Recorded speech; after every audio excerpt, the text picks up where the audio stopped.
మీ దృష్టిలో యనమల రామకృష్ణుడు గారు ప్రతిభావంతుడు కాదంటారా? నిన్న పెద్దలు ఎవరో ఒక ఆయన చెప్పారు, ఈ రాష్ట్రంలో సీట్లు అవి దొరకపోతే బయటన కొన్ని రాష్ట్రాలకు వెళ్ళి పూర్వం 70వ శతకంలోనో 60వ శతకంలోనో ఈ ప్రాంతంలో తక్కువ కాలేజీలు ఉండేవి. ఎవరు మెరిట్ ఉంటే తప్ప సీట్లు వచ్చేటువంటి పరిస్థితి లేకపోతే బయట రాష్ట్రాలకు వెళ్ళి వీళ్ళు డిగ్రీలు చేస్తుండేవారు. అలా డిగ్రీలు చేసినటువంటి వ్యక్తుల్లో ఈయన ఒక వ్యక్తి. మేధావి అవునో కాదనేది మనం చేసేటువంటి వ్యవహార శైలిని బట్టి, మనం మాట్లాడేటువంటి మాటలను బట్టి, మనం చేసేటువంటి హుందాతనం బట్టి, మనకున్నటువంటి ఎథిక్స్ని బట్టి అవి బయటపడతాయి. మీరు మీకున్నటువంటి ఎథిక్స్ ఏంటి? ఆ రోజు 95లో మీరు స్పీకర్గా ఉండి మీకు రాజకీయ భవిష్యత్తు ఇచ్చినటువంటి నాయకుడిని మీరు చేసినటువంటి కార్యక్రమం ఏంటి? మీకున్నటువంటి విలువలు ఏంటి? ఆ రోజు ఎన్టీ రామారావు గారిని కనీసం మాట్లాడడానికి అవకాశం ఇచ్చినటువంటి పరిస్థితులు ఆ రోజు ఇచ్చాడైనా. చంద్రబాబు నాయుడు గారి కంటే పెద్ద వెన్నుపోటు పొడిచింది యనమల రామకృష్ణ గారు అని చెప్పి అందరికి తెలిసినటువంటి అంశం. స్పీకర్గా ఉన్నటువంటి వ్యక్తి ఒక పార్టీ కొమ్ము కాయకుండా ఆ రోజు ఉన్నటువంటి పరిస్థితుల్లో మాట్లాడాల్సినటువంటి పరిస్థితులు ఉంటే కనీసం నీకు రాజకీయ భిక్ష మీరు ఆ రోజు ఆ కుర్చీలో కూర్చోవడానికి అవకాశం ఇచ్చినటువంటి వ్యక్తిని మీరు ఏ రకంగా, నాకు తెలిసి అయితే ఎన్టీ రామారావు గారు ఆయన స్వయంగా చాలా ఆరోగ్యవంతుడు, చాలా డిసిప్లిన్ ఉన్నటువంటి వ్యక్తిగా అందరికి తెలిసింది. ఆయనకి మాత్రం కారణం కాదు. ఆయన చావుకు మాత్రం ఇప్పుడు ఉన్నటువంటి తెలుగుదేశం పార్టీ సీనియర్ నాయకులు చంద్రబాబు నాయుడు గారు కారణం అనేటువంటి అందరికి తెలిసినటువంటి అంశం కాదంటారా? మొత్తం ఎవరెవరిని కలుపుకొని పోతున్నారు మీ ఉద్యమంలో, మీ పాదయాత్రలో? నాయకులందరినీ మొత్తం జిల్లాలో ఉన్న దాదాపు 15 నియోజకవర్గాల నాయకులందరినీ కలుపుకొని పోతున్నారు.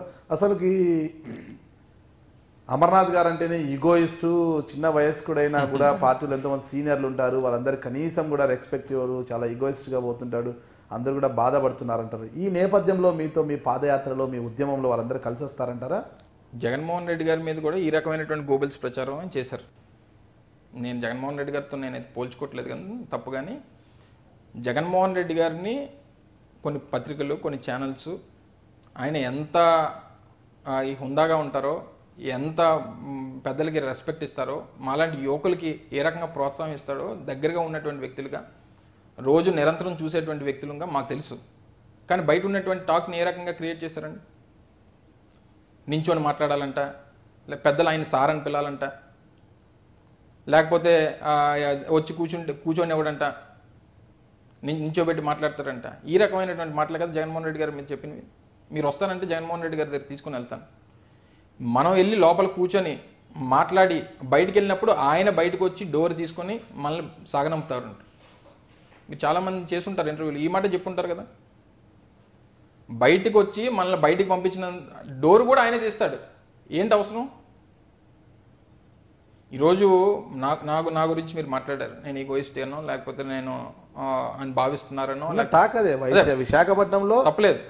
గుడివాడ అమర్నాథ్ వైసీపీ జిల్లా అధ్యక్షుడు అంటేనే ఈగోయిస్ట్, చిన్న వయసులోనే జిల్లా అధ్యక్షుడు పదవి వరించింది. ఈ ప్రశ్నలోనే సమాధానం ఉంది. మీ ప్రశ్నలోనే చిన్న వయసులోనే జిల్లా అధ్యక్ష పదవి వరించింది. ఇది తలకెక్కింది, తల బిరుస్తూనే అందరితో వ్యవహరిస్తుంటారు. జిల్లా అధ్యక్షుడి పదవి అనేది జగన్మోహన్ రెడ్డి గారు నా మీద పెట్టినటువంటి బాధ్యత. పార్టీ అధ్యక్షుడిగా పార్టీ కార్యక్రమాలని, పార్టీ కింద స్థాయిలో ఉన్నటువంటి కార్యకర్తలని ఉత్తేజపరుస్తూ, పార్టీ కన్స్ట్రక్షన్ చేస్తూ, పార్టీ వ్యవస్థాగతంగా సంస్థాగతంగా నిర్మాణం చేయాలని చెప్పి ఒక యువకుడైతే దానికి ఫుల్ టైం స్పేర్ చేస్తాడు, ఫుల్ టైం పార్టీ కోసం నిలబడతాడు అన్నటువంటిది ఒక ప్రయోగంగా నన్ను పెట్టారు. అదే మాట మా స్టేట్ కమిటీ మీటింగ్లో మొదటిసారి మమ్మల్ని ప్రెసిడెంట్లు అయిన తర్వాత స్టేట్ కమిటీ మీటింగ్లో పెద్దలందరూ ఉన్నప్పుడు, శాసనసభ్యులు, పెద్దలు, పార్లమెంట్ సభ్యులు ఉన్నప్పుడు ఆ మాట చెప్పారు.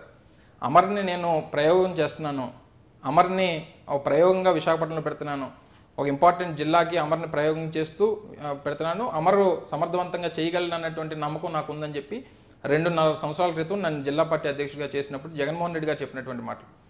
రాష్ట్ర నాయకుడు నా మీద అంత నమ్మకం పెట్టుకొని అంత నమ్మి నాకు ఆ బాధ్యత ఇచ్చినప్పుడు నేను ఏ రకంగా వ్యవహరిస్తానో నాకు తెలుసు. దాంతోపాటు నేను కొత్తగా రాజకీయాల్లోకి వచ్చినటువంటి వ్యక్తిని కాదు. మా అమ్మ కడుపులో ఉన్నప్పటి నుంచి నేను రాజకీయాలు చూసినటువంటి వ్యక్తిని. మా తండ్రి పార్లమెంట్ సభ్యులు చేశారు. మా తండ్రి పార్లమెంట్ సభ్యులు చేశారు. మంత్రి చేశారు, మా తాతగారు శాసనసభ్యులు చేశారు. చూడాల్సినటువంటి పదవులన్నీ కాంగ్రెస్ పార్టీలోనే కదా? కాంగ్రెస్ పార్టీలో చిన్న స్థాయిలోనే చిన్న వయసులోనే చూశాను నేను పుట్టక ముందే మా తాతగారు శాసనసభ్యుడు. 78లో మొట్టమొదటిసారి రాజశేఖర రెడ్డి గారు వీళ్ళందరూ కూడా మా తాతగారు అందరూ కూడా ఫస్ట్ టైం ఎమ్మెల్యేస్. 78 ఆయన చిన్న వయసులో ఎమ్మెల్యేగా ఉంటూనే 10 నెలలకి ఆయన చిన్న వయసులో చనిపోయాడు. తర్వాత మా నాన్నగారు రాజకీయాల్లోకి రావడం 85లో బై ఎలక్షన్ పేరు గుడివాడ గురునాథరావు గారు, తాతగారి పేరు గుడివాడ అప్పన్న అండి.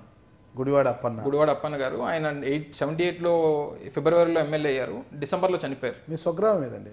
మింది, విశాఖపట్నం గాజువాక మండలం, గాజువాక మండలం మింది. ఇప్పుడు కార్పొరేషన్ లిమిట్స్ అంతా అవన్నీ విలేజ్.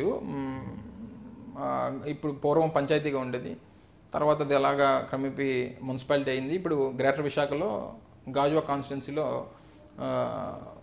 ఇప్పుడు ఉంటుంది మింది గ్రామం. తాతగారు చనిపోయిన నాన్నగారు తాతగారు చనిపోయినప్పుడు 23 సంవత్సరాలు నాన్నగారికి. తాతగారికి చనిపోయినప్పుడు కేవలం 44 సంవత్సరాలకి మా తాతగారు చనిపోయారు.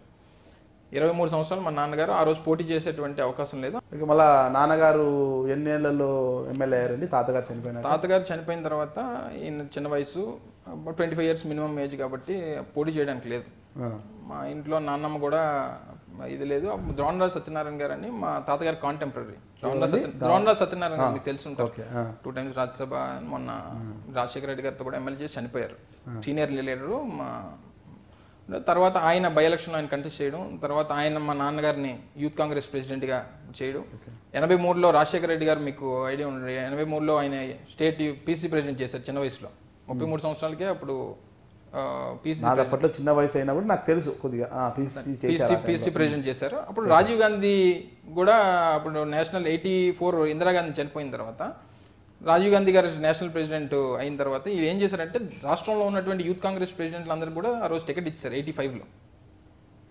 ఆ రోజు ధర్మాన ప్రసాదరావు గారు, మా నాన్నగారు, తర్వాత కన్నా లక్ష్మీనారాయణ గారు, తర్వాత పొన్నాల లక్ష్మి గారు, ఇలా వీళ్ళందరికీ కూడా ఆ రోజు యూత్ కాంగ్రెస్ ప్రెసిడెంట్కి ఉన్నటువంటి నాయకులందరికీ ఆ రోజు ఎమ్మెల్యే సీట్లు ఇచ్చారు.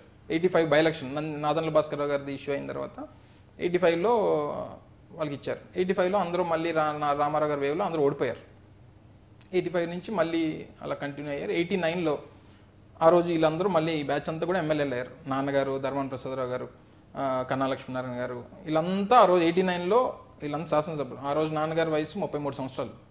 నాన్న గుడివాడ గురునాథరావు గారు 89కి 33 ఇయర్స్ ఆయనకి ఎమ్మెల్యే అయ్యారు. ఎమ్మెల్యే అయిన తర్వాత 1 ఇయర్ పెందుర్తి కాన్స్టిట్యున్సీ. పెందుర్తి అంటే అప్పట్లో ఖైరతాబాద్ తర్వాత బిగ్గెస్ట్ కాన్స్టిట్యున్సీ. ఓకే. ఖైరతాబాద్లో అప్పుడు 4 లక్షలు ఎంత ఓటింగ్ ఉండేది, మాకు అక్కడ 3 లక్షలు ఉండేది ఓటింగ్. ఎమ్మెల్యే కాన్స్టిట్యున్సీ 3 lakhs ఉండేది. తర్వాత క్రమేపీ అది 4.5 లక్షలు అయిపోయింది 2004కి వచ్చేసరికి. 3 లక్షలు ఉండేది పెద్ద కాన్స్టిట్యున్సీ. అది ఈరోజు దాదాపు 5 నియోజకవర్గాలుగా సెపరేట్ అయిపోయింది మన 2009 డీలిమిటేషన్లో. 89 అయిన తర్వాత చెన్నారెడ్డి గారు ప్రభుత్వం దిగిపోయిన తర్వాత జనార్దన్ రెడ్డి గారు ముఖ్యమంత్రి అయ్యారు. అప్పుడు కాంగ్రెస్ ముఖ్యమంత్రులు మార్చేది కదా. దాంట్లో అప్పుడు నాన్నగారికి టెక్నికల్ ఎడ్యుకేషన్ మినిస్టర్ ఇచ్చారు. టెక్నికల్ ఎడ్యుకేషన్ మినిస్టర్ 91లో నాన్న టెక్నికల్ ఎడ్యుకేషన్ మినిస్టర్ అవ్వడం. తర్వాత అలాగా 94లో అప్పుడు ఉన్నటువంటి నాన్నగారికి గురువు ద్రోణరాజు సత్యనారాయణ గారు. ద్రోణరాజు సత్యనారాయణ గారు నాన్న గురు శిష్యులు అనేవారు మా జిల్లాలో. ఇప్పటికీ గురు శిష్యులు ఎవరంటే ద్రోణరాజు గారు నాన్నగారి పేరే చెప్తారు. తర్వాత ఆ ఇష్యూ అలాగా అవ్వడం అయిన తర్వాత వాళ్ళకి ఇద్దరికి మధ్యలో పొలిటికల్ రైవల్టీ రావడం. ద్రోణరాజు గారికి నాన్నగారికి వీళ్ళిద్దరూ 2 వర్గాలుగా ఇది అవ్వడం. మంచి పొలిటికల్ రైవల్టీ అప్పుడు కాంగ్రెస్ పార్టీలో ఏముండదని మధ్యలో ఉండేటువంటి వ్యక్తులు ఏవో మాటలు చెప్పడం, అది చెప్పడం, ఇది చెప్పడం, ఇద్దరికి గ్యాప్ రావడం, ఇద్దరు 2 వర్గాలుగా విడిపోవడం, ఆ వర్గం ఈ వర్గం అని చెప్పి పొలిటికల్గా బాగా ఇద్దరు ఫెరోషియస్గా ఒకరి మీద వాళ్ళు పోటీ సభలు పెట్టుకోవడం. అప్పుడు తెలుగుదేశం పార్టీ ఎక్కడ ఉండేది కాదు 89-94లో. వీళ్ళిద్దరే జిల్లాలో మీటింగ్లు, ఆయన ఒక నాయకుడిని తీసుకుని వచ్చి మీటింగ్ పెడితే ఈయన ఒక నాయకుడిని తీసుకుని వచ్చి, ఆయన ఒక 50,000 మందితో మీటింగ్ పెడితే ఈయన ఒక 50,000 మందితో మీటింగ్ పెట్టడం, ఈ రకమైనటువంటి పోటీ సభలు జరిగాయి. ఆ దాంట్లో అప్పుడు ఏమైందంటే అప్పుడు కాంగ్రెస్ పార్టీ సంగతి తెలుసు కదా మీకు, వర్గం ఒక నాయకుడు అండ ఉండాలి. అప్పుడు ఏంటంటే ఆయనకి ద్రోణరాజు సత్యనారాయణ గారికి పివి నరసింహరావు గారు ప్రధానమంత్రిగా ఉన్నారు. పివి నరసింహరావు గారికి బాగా ద్రోణరాజు గారు అంటే అభిమానం. 94లో సిట్టింగ్లో ఉన్నటువంటి నాన్నగారి స్థానాన్ని, 94లో పెందుర్తి కాన్స్టిట్యున్సీ సిట్టింగ్ ఉన్నటువంటి స్థానాన్ని 94లో మా నాన్నగారిని తీసుకుని వచ్చి విశాఖపట్నం 1కి సీటు మార్చేశారు. మేము పనిచేసి ఆ రోజు కమ్యూనిస్ట్ పార్టీ ఆఫ్ ఇండియా అలయన్స్లో సిపిఐకి ఇచ్చారు ఆ సీట్ని, తెలుగుదేశం పార్టీ. మా నాన్నగారిని ఆ సిట్టింగ్లో ఉన్నటువంటి ఎమ్మెల్యే సీట్ని తీసుకుని వెళ్ళి విశాఖపట్నం 1లో పెట్టారు, మార్చి. జగన్ రాజు గారు వాళ్ళ అబ్బాయిని పెందుతు పెట్టారు. మాది ఒకటే కాన్స్టిట్యున్సీ వచ్చేది. పెందుతు కాన్స్టిట్యున్సీలో ఆయన రెసిడెన్స్ పెందుతులోనే ఉండేవారు, మేము కూడా పెందుతు కాన్స్టిట్యున్సీలోనే ఉండేవాళ్ళం. వాళ్ళ అబ్బాయిని పొలిటికల్గా ఇచ్చేయాలని చెప్పి వాళ్ళ అబ్బాయిని పోటీకి పెట్టారు. దాదాపు 30,000 34,000 ఓట్లతో ఓడిపోయాడు ఆయన. నాన్నగారు అప్పుడు 94 వేవ్ మీకు తెలుసు కదా, 94 212 సీట్లు ఎంతో ఎన్టీ రామారావు. మా నాన్నగారు 3,000తో పోయింది సీట్ అది ఆ టైంలో. అది అయిపోయింది. 94 తర్వాత అలా మళ్ళీ కాంగ్రెస్ పార్టీ యాక్టివిటీస్ ఇవన్నీ చేసుకోవడం.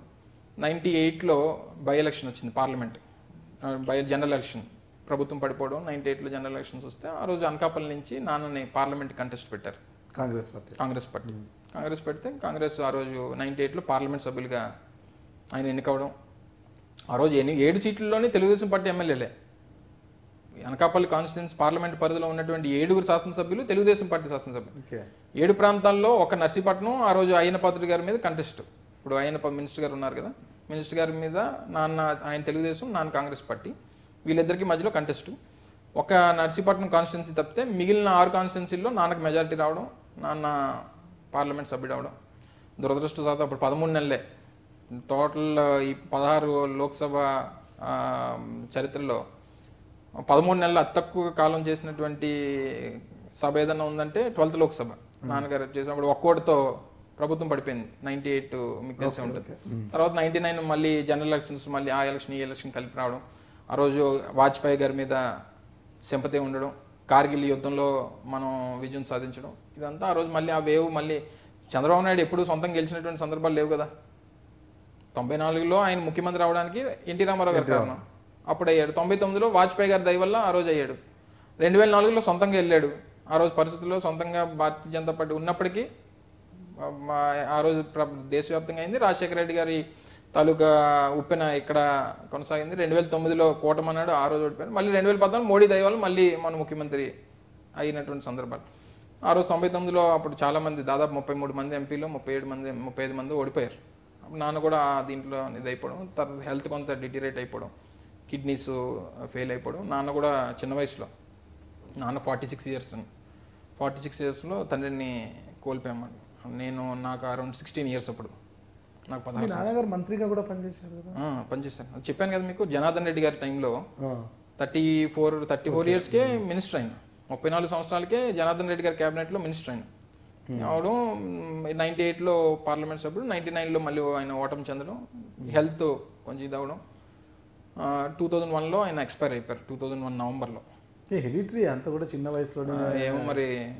తాతగారు చూస్తే 44, తాతగారు సిట్టింగ్ ఎమ్మెల్యేగా ఉంటూ బ్రెయిన్ ట్యూమర్, ఇప్పుడు ఉంటే బ్రెయిన్ ట్యూమర్ చాలా ఈజీగా వైద్యం అందేటువంటి పరిస్థితులు. ఆ రోజు బ్రెయిన్ ట్యూమర్ అంటే పెద్ద ఇది. ఇక్కడే ఉన్నారు, నిమ్స్లోనే జాయిన్ చేసాం, నిమ్స్లోనే అప్పుడు ట్రీట్మెంట్ అయింది, చనిపోయారు. కిడ్నీస్. నాన్న కూడా ఓన్లీ మాకు కూడా ఈ రోజుకి మాకు వ్యక్తిగతంగా ఏ వ్యాపారాలు లేవు. మేము ఒక కంపెనీ రన్ చేస్తూ కానీ లేకపోతే ఇంకోటి కానీ ఏది చేయం. మా ఫ్యామిలీ అంతటికి కూడా ఫస్ట్ నుంచి టోటల్ ఫుల్ టైం పాలిటిక్స్. మాకు వేరే బిజినెస్ కానీ నడపడానికి మరి ఆదాయం ఎట్లా అంటే అన్సెస్ట్రల్గా మా తాతగారి దగ్గర నుంచి వచ్చినటువంటి ఆస్తులు ఇవన్నీ, లేకపోతే నాన్నగారికి అప్పుడు ఏంటి 89-94లో అయినటువంటి ఎమ్మెల్యేలు అందరికీ హౌస్ సైట్స్ ఇచ్చారు. హైదరాబాద్లో ఒక సైటును, విశాఖపట్నంలో ఒక సైటు. మాకు విశాఖపట్నంలో ఇచ్చినటువంటి సైట్లో ఏదో కన్స్ట్రక్షన్ చేసుకున్నాం. మాకు మంత్లీ రెంటల్స్ వస్తాయి. మా తాతగారి పేరు మీద ఉన్నటువంటి కొన్ని ప్రాపర్టీస్ ఉన్నాయి. ఓన్లీ రెంటల్ ఇన్కమ్మే మేము ఇచ్చేస్తుంటాం. నేను మీ గుడివాడ అమర్నాథ్, వైఎస్ఆర్ కాంగ్రెస్ పార్టీ విశాఖపట్నం జిల్లా అధ్యక్షుడిని. మీరు చూస్తున్నారు ఐ డ్రీమ్ న్యూస్.